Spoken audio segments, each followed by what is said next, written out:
Olá pessoal, nós vamos falar agora de política de reembolso.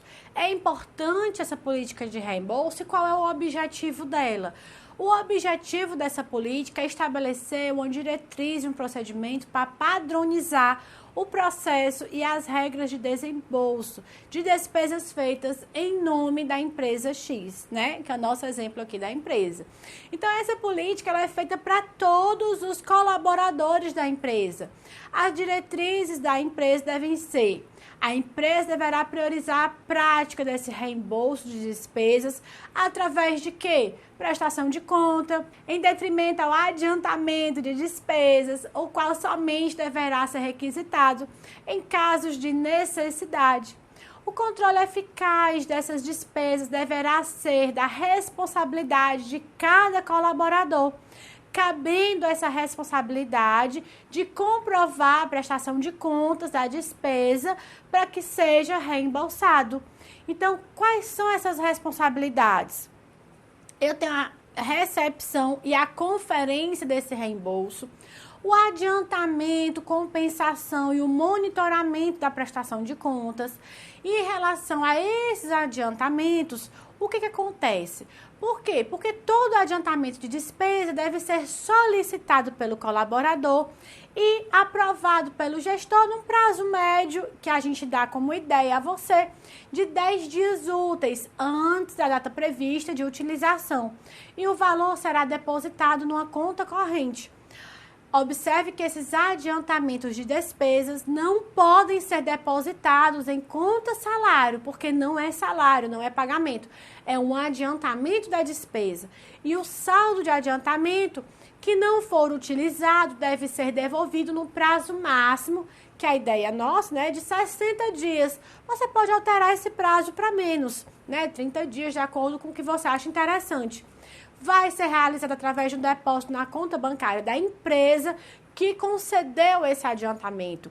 E o colaborador ele deve enviar esse comprovante ao departamento a fim de identificar e dar baixa na conta corrente dessa mesma empresa. Tranquilo? Esse adiantamento, pessoal, se não for devolvido no prazo, pode acarretar algum ônus, algum prejuízo? Sim. Tá ok? Esse desconto, dependendo do que for acordado, ele pode vir a ser descontado na folha de salário do colaborador. Esse desconto vai ser de forma integral.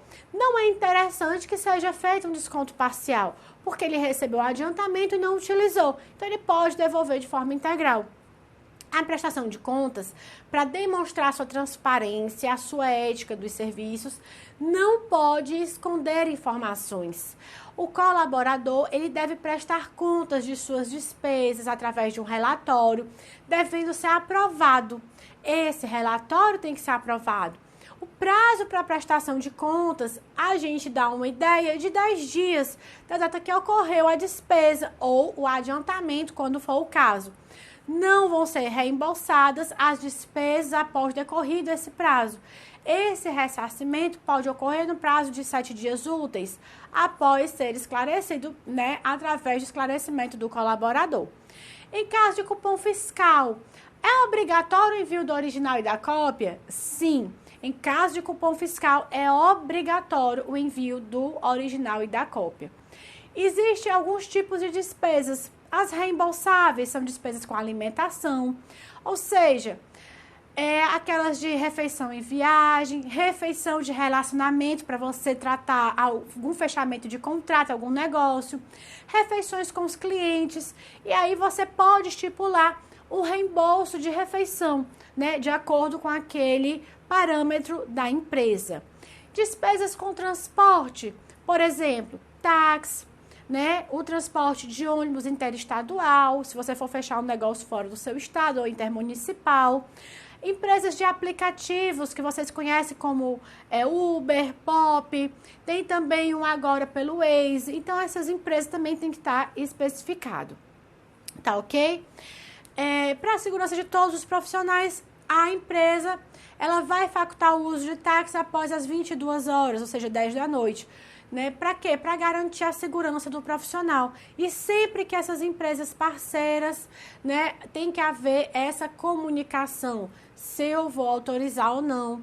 A quilometragem é importante, saber se utiliza o veículo próprio, o veículo da empresa, analisar a quilometragem, para quê? Para não se utilizar do veículo para a realização de coisas pessoais e jogar esse valor para a empresa. Então, isso não é interessante. Pode ser feita a comprovação da quilometragem através de alguns sites. E a gente traz algumas ideias para vocês, por exemplo, o Google Maps, tá ok? E aí você consegue fazer a análise da quilometragem. Então, a empresa ela não se responsabiliza por danos, multas ocorridas com o veículo durante a sua utilização. Custo de pedágio e estacionamento também podem ser reembolsados, sempre através de um comprovante. Professora, se for utilizado outro transporte, né? Se for utilizado outro meio para chegar até o cliente, para fechar um contrato, para conversar com o fornecedor, pode utilizar? Pode, porque o país, o nosso Brasil, ele é um país continental. Então, em alguns locais eu utilizo ônibus, barcas, balsas. Então, dependendo de onde eu esteja, eu vou me utilizar de um transporte diferenciado. Tranquilo? E, no caso, o profissional ele deve descrever esse trajeto, os custos unitários de passagem, e aí vai. Tranquilo? Tranquilo. Professora, existia, né, quando a gente começou a modelar essa ideia do nosso código de ética, o compliance jurídico, a gente falava da telefonia móvel pessoal, celular. Por quê? Porque antes a gente pagava cada ligação. Hoje você tem pacotes de diversas empresas, pacotes que você paga um valor único e você faz ligação para todos os números, seja telefone móvel, fixo, seja telefone interurbano ou interestadual, sem nenhum custo. Então, hoje facilitou muito, tá certo? E muitas empresas elas já fazem esses pacotes. Professor, existe algumas despesas que não são reembolsáveis? Existe. Como o quê? Aquisição de objeto de uso pessoal, presente, roupa, despesa com cuidado estético. Professora, maquiagem, perfume, creme de barbear, colônias, não são reembolsáveis, viu? Multa de trânsito, lavar o carro, reparo em veículo, despesa com lavanderia, nada disso vai estar sendo reembolsado. Cuidado! E aí, pessoal, o que eu quero que vocês façam? Vocês vão no nosso e-book, dá uma olhadinha, se aprofunda, estuda. Estamos aqui para vocês, para tirar dúvidas. Qualquer informação que vocês queiram adicionar, vocês nos encontram pelo Instagram, pelo local dos e-mails, você pode estar enviando as informações pra gente, estamos aqui para responder, tranquilo? Mas a gente fica por aqui, pessoal, um forte abraço para você e até a nossa próxima aula.